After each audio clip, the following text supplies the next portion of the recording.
Isang prinsesa na paibig sa simpleng binata or simpleng binata na paibig sa isang prinsesa. So yun, anong mas magandang title nitong love team na mukhang aabangan. Diba? Mukhang kaabang-abang at talagang natural na nakakakilig kung titignan mo, kung papanoorin mo, talagang natural na talagang sadyang ang cute, no? Ang cute nilang umusta. So yun ang ating pag-usapan nito na mukhang kikiligin ka talaga dito kaya ano bang magandang pangalan ng love team na ito? Ed Pau? Win Pau? Pau Ed? Ano ba? Kayo na ang magbigay. Total naman, kayo ay magagaling. Charot lang. So, kita nyo yun, nagmano pa sa ama, o diba? Itong si Pau, prinsesa ng matubang family, no? At ito namang si Edwin ay, pagkakaalam ko yung half, diba? Half Pinoy, half, batik-batik, hindi, charot lang, Australiano. Australiano. Yun, so nakakatuwang panoorin, talagang nakakakilig, talagang panibagong love team na naman ang ating aabangan. Ang dami ng love team, no?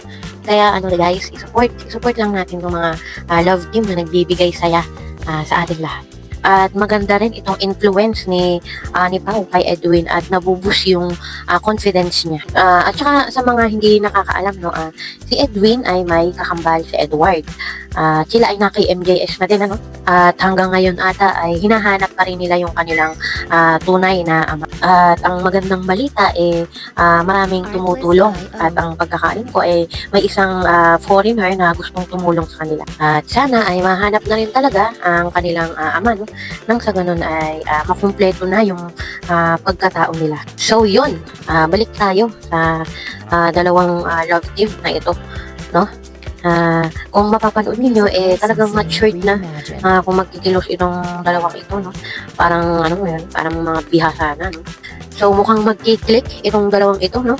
At mukhang kaabang-abang, ang pogi din naman talaga nitong si Edwin, at ang ganda nitong si Pau. So yun na nga, no? Nagsubuan na nga po. Nagsubuan na. At nung inamin ni Edwin na gusto niya itong si Pau, hindi na iwasan ni Pau na maibuga yung tubig na iniinom niya. So, diba? Kaya abangan natin, guys, no? Looking forward sa dalawang ito. Kaya i-support natin lahat ng love team, no?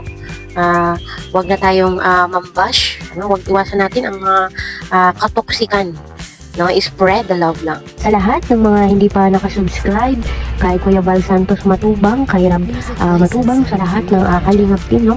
Kung maaari po ay skip ads lang, sa ganun po makatulong tayo sa kanila, no? Syempre, shout out sa mga listeners, subscriber, and viewers. Pa-like and share, comment na lang din po sa aking munting channel. Salamat po.